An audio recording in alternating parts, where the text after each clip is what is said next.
Já estamos de volta com o nosso Profissão Mulher. E olha, não se esqueça que você pode e deve participar do nosso programa. É muito fácil. Você pode fazer isso através das nossas redes sociais, do nosso e-mail, que é o produçãoppm@gmail.com, e também através do WhatsApp. Agora, ó, a gente tem um canal a mais de comunicação para você ficar pertinho mesmo, porque aqui a casa é sua, que é o 11 94588 6161. A gente estava conversando agora há pouco com a doutora Elizabeth Paranhos, falando aí de dívida, como é difícil ser empresário no nosso país hoje, né, o tanto de tributo que o empresário tem que pagar. Daqui a pouquinho a gente volta a conversar com ela. Antes, deixa eu sentar aqui do lado dessa moça agora, que é a Joyce Sommer, que está aqui hoje, ela que é psicóloga, e vai conversar com a gente sobre um assunto que eu entendo, na minha concepção, que tem tudo a ver com aquilo que a gente está falando com a doutora Elizabeth, que é o poder da mente. Joyce, já começo te perguntando, até que ponto a mente interfere, seja para o lado positivo ou negativo, na nossa vida? Bom, Fernanda, é um assunto que desperta muita curiosidade, né? É um assunto que em filmes, em livros, em qualquer lugar que fala sobre o poder da mente, autoajuda, enfim, todo mundo tem essa curiosidade, é um enigma, na verdade. Né? Tem uma parte científica, que hoje tem várias comprovações, e tem uma área que, assim, a gente vê a coisa acontecendo, né, pessoas otimistas, as coisas sendo projetadas como elas esperaram, mas não tem uma comprovação científica disso. Então, o corpo é um imã, né, tem toda essa coisa, o corpo atrai, o pensamento atrai. Hoje eu trabalho muito com a programação neurolinguística, né, e eu acho que fica muito fácil entender quando a gente compara o nosso cérebro a um computador. Né, você tem uma máquina, e aí você coloca uma pessoa de frente a essa máquina, o computador, mas a pessoa não sabe mexer. Nossos avózinhos lá de 80 anos. Verdade. O computador é um mega computador. Mas você coloca ele de frente para essa máquina, ele não sabe nem ligar, às vezes. Verdade. E nós temos um cérebro muito potente e, às vezes, a gente não sabe usar. Né? Nós temos esse potencial. Então, a programação neurolinguística, ela vai ali, junto com você, o profissional, vai fazendo toda uma programação. Neuro. Eu não estou falando de nada que é fora da ciência. Tá. É neuro. E a mesma coisa, pegando ainda o exemplo do computador, um computador, você até sabe mexer, mas seu computador está cheio de vírus. O que acontece com a sua máquina? É verdade. Dá pau. Dá pau.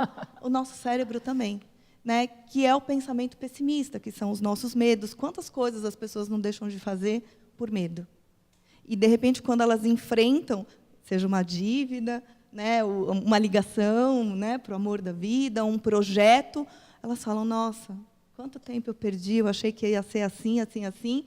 O monstro tinha 7 cabeças e, quando você enfrenta, ele tinha uma cabeça. Né? Então, verdade. Depende muito da projeção que você faz. Né? O pensamento positivo ou o pensamento pessimista. Você acaba conduzindo. É como se fosse um veículo e depende da sua condução. Depende da sua programação. Pois é, olha só. E, na verdade, você é desenvolvedora da fórmula da mente treinada. Isso. Como é que é essa história de mente treinada? Como eu treino a minha mente? Como é que eu ensino ela só ir para o lado positivo? Esse treinamento foi desenvolvido com vestibulandos, que é a mesma coisa. Né? Às vezes você está lá com uma pessoa no vestibular, o adolescente estuda, ele tem um potencial, uma inteligência bárbara, chega no dia da prova, é o branco, é verdade. É a dor de barriga, verdade. É o atraso, é o choro, e aí ele perde, às vezes, uma posição, uma entrada numa universidade, e não é porque o cognitivo dele, a inteligência, ou ele não estudou. Deu branco, é o emocional dele que está pegando ali. A pressão que, às vezes, ele faz com ele mesmo, e, às vezes, a pressão da família. Né? Então, assim, eu tenho que passar, porque minha mãe, eu tenho que passar numa faculdade pública, porque minha mãe não tem condição de pagar uma particular, dívidas. Então, assim, acho que todos os assuntos eles estão interligados. E, às vezes, aquele adolescente, que, né, o emocional de um adolescente não é igual ao de um adulto, ele está ali maturando algumas questões emocionais dele, chega no dia da prova, dá branco. E aí, esse treinamento que a Joyce está falando, então, acho que é aprender a lidar com o cérebro, porque diz que a gente utiliza só parte dele, né? Sim. Diz que se a gente utilizasse tudo, a gente ficava louco. Não sei se isso é verdade. É o que a gente escuta falar, né? A gente que é leigo no assunto não entende nada. Agora, Joyce, eu acho muito bacana isso que você está falando, desse treinamento da mente e tal, porque a gente fica assim suscetível a essas coisas. Por exemplo, a pressão que você está falando, né, daquilo que está em torno da gente, a gente já cresce Acho que isso vem de infância, não sei. Se eu falar alguma Crenças. bobagem, você pode me corrigir aí. Mas já vem de infância essa cobrança, aquilo que você tem que ser, que forma você tem que se comportar, que forma você tem que fazer para agradar a sociedade. Então, se você vem, eu imagino, se você pegar um aluno e ensinar para ele um único idioma, não adianta quando ele crescer você falar, olha, você tem que falar um outro idioma. E eu acredito que aconteça isso na nossa vida, né? A gente não sei se treinado, ensinado para determinadas coisas. E aí, é o que ela está falando, de repente, se você se coloca numa situação de pressão tal, você fala, opa, dá esse tilt aí mesmo, né? É exatamente isso. A gente fala muito nos treinamentos que eu faço, a gente fala muito das crenças, né? E chega uma parte do treinamento que é muito bacana, né? Eu sou suspeita para falar que eu adoro essa área, que as pessoas falam, nossa, eu acreditei minha vida inteira que, por exemplo, que para uma mulher ser feliz ela tinha que casar. Olha aí. Eu escuto muito isso. Uhum. E elas falam, mas na verdade isso é o sonho da minha mãe, não é o meu. E eu passei minha vida inteira que mulher feliz é a mulher que casa, que faz família. Na verdade, eu já escutei pessoas falarem, eu não tenho esse sonho, era da minha mãe. Uhum. E eu cresci com aquela condição de que eu tinha que casar. E aí casa, e é infeliz. Então, tem uma hora no treinamento que eu falo muito, assim, essa crença é sua ou é de alguém? Né? Então, tem crenças que são muito positivas, que os familiares, os pais fazem na criança, que é incentivando, estimulando e dando um leque de opções. E tem algumas crenças que, enfim, são muito pejorativas e vai custar um preço caro lá na frente. Professores, às vezes, né, pais, que colocam, você não serve para isso, você é burro, você não faz isso, porque isso que você está querendo fazer é uma bobagem. E às vezes não. São esses paradigmas todos que nos acompanham durante toda uma vida e que, às vezes, numa situação, você realmente fica confuso. E numa dessas vezes a criança tem um potencial incrível para aquele sonho dela, que seja ser jogador de futebol, astronauta. Ela está sonhando. Uhum. Né? E é uma judiação, se ela acreditar que aquele sonho dela é uma bobagem. Ali a gente já está falando do poder da mente daquela criança que está em formação. Né? Que adulto que essa criança vai ser quando o professor, o pai, já diz que o sonho dela é uma bobagem. Né? Ô, Joyce, por exemplo, eu estava falando com a doutora Elizabeth agora, falando do retrato do nosso país, né? A gente enfrenta tanta crise, o pessoal fala às vezes, a crise está passando. Na verdade, a gente enfrenta a crise desde que o mundo é mundo, né? Principalmente num país como o nosso, que tem tantos impostos, tem tanta cobrança e o retorno é tão pequeno, porque infelizmente é assim.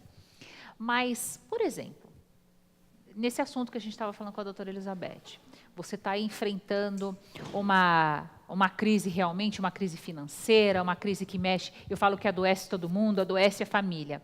Com o poder da mente, se você tem um treinamento, se você consegue deixar, muitas vezes, aquilo que você cresceu ouvindo, aquilo de que é difícil, você não vai conseguir e tal, não sei o quê, você acha que pode ser uma ferramenta positiva e até que ponto para até mesmo uma pessoa que está numa crise financeira conseguir sair daquilo? Essa pessoa que consegue administrar melhor o cérebro. Eu vou usar um exemplo, que eu acho que sempre os exemplos eles são muito bem-vindos. Vamos pegar, eu, enfim, sou fã e admiro muito o Walt Disney. Certo. Se você assistiu o filme dele, a crise que ele passou, financeira, expulso até da casa, procurando comida em lixo, olha no que ele se transformou. É verdade. Acreditando no sonho dele. Então, assim, acho que tudo sim é possível. Né? Depende de como você programa a sua mente. E não é uma coisa milagrosa. Acho que tem muitos mitos em relação à programação neurolinguística. Você pensa, parece o gênio e a coisa faz acontecer. Não é mágica, assim, né? Não é mágica. Né? É um treinamento, mas esse treinamento tem que vir com uma disciplina, esse treinamento tem que vir com um dado de realidade, esse treinamento tem que vir com ação. Não é, vou ficar aqui na minha cama, hoje eu vou sonhar que eu vou ganhar R$1.000. Não é assim. Você tem que ter uma programação, você tem que ter um dado de realidade, uma disciplina, aí você vai conseguir executar isso. Mas, obviamente, você tem que programar a sua mente para conseguir. E não programar a sua mente para não conseguir. O seu foco é muito importante. E outra coisa que eu acho que é fundamental, nessa programação das pessoas, às vezes as pessoas elas querem muita coisa, mas elas não estão dispostas a pagar o preço. Né? Então, você olha o resultado final de alguém. Um médico, por exemplo, mas para ele é fácil, ele é médico, mas espera aí, quantos finais de semana esse médico não deixou de curtir com os amigos para estudar? Né? Quantos anos, quanto dinheiro, quanto investimento ele tem para estar onde ele está hoje? Então, é muito fácil, às vezes, as pessoas ficarem olhando, é sorte. Eu não acredito que é sorte. Né? A programação não acredita em sorte. É uma programação, uma disciplina. Né? Então, assim, ninguém chega onde está por sorte. Por sorte, eu também não acredito Né? nisso, né? Você tem que estar muito disposto. esforço, tem muita dedicação. Falando dos pequenos aí, das crianças, é possível, mesmo quando pequenininho, às vezes a criança tem um temperamento muito diferente daquilo que é dito normal dentre as outras crianças, tem até dificuldade em assim, conviver com outras crianças dentro de casa. Uma criança, é possível, desde pequenininho, trabalhar esse cérebro e quebrar essa coisa em volta? Como é que funciona? Sim, é possível, né? E com criança você vai trabalhar de uma forma mais lúdica, né? A criança ela não vai acessar tanto o verbal, uma analogia, uma metáfora. Então você vai trabalhar com as metáforas, por exemplo, passando um filme para a criança. Tá. Né? E aí, através do filme, quem principalmente trabalha com crianças, através do filme, consegue ali implementar crenças de que é possível, de condutas sociais, do que é certo, do que é errado, do que é consequência. Né? É importante a criança ter limite. Né? O limite ele é protetor, ela sabe até onde ela pode ir, porque se ela ultrapassa aquilo, ela se coloca em risco. Então, é possível, sim, com metáforas. A gente faz trabalhos, às vezes, em colégios. Então, um exemplo, por exemplo, a gente, quando vai trabalhar com prevenção de drogas com criança, não adianta você falar crack, cocaína, a criança não vai acessar isso. Mas você trabalha com plantinhas, por exemplo, e numa plantinha você coloca água, você põe no sol, você põe adubo, você vê que aquela planta cresce. Numa outra planta, você coloca alguma substância, tipo um detergente, alguma coisa assim. Você vê que aquela planta não cresce, aquela planta morre. Então, de uma forma muito lúdica, você vai mostrando para a criança uma prevenção, por exemplo. É verdade. Então, tem várias formas de você acessar. Né? E de você já ir programando aquela criança. E um adulto que já tem o cérebro formado, tal, tem jeito também? Tem jeito. Se ele acreditar que tem jeito, tem jeito. Se ele se programar para isso, tem sim. Tem jeito sim. Mas precisa pagar o preço. Né? Que nem o corpo daquelas meninas lindas, maravilhosas. Você fala, nossa, que corpo maravilhoso. Mas o quanto elas se privam de tantas coisas. É verdade. Horas de academia, né? não come nosso macarrãozinho. Pois é. Tudo então, tem seu preço, realmente. Exatamente, é o preço. Você tem que programar, mas você tem que saber pagar o preço. E acho que o preço mais alto, talvez, seja encarar aquilo que está dentro da gente mesmo. Né? Exatamente. As nossas limitações estão dentro da gente. Se a gente consegue superar, aí a gente tem sucesso, sim. Olha, bom demais. A gente vai para um rápido intervalo. Você não sai daqui, ainda tem muito mais Profissão Mulher para você. É rapidinho. Bate lá, volta cá. Minha noite toda hoje.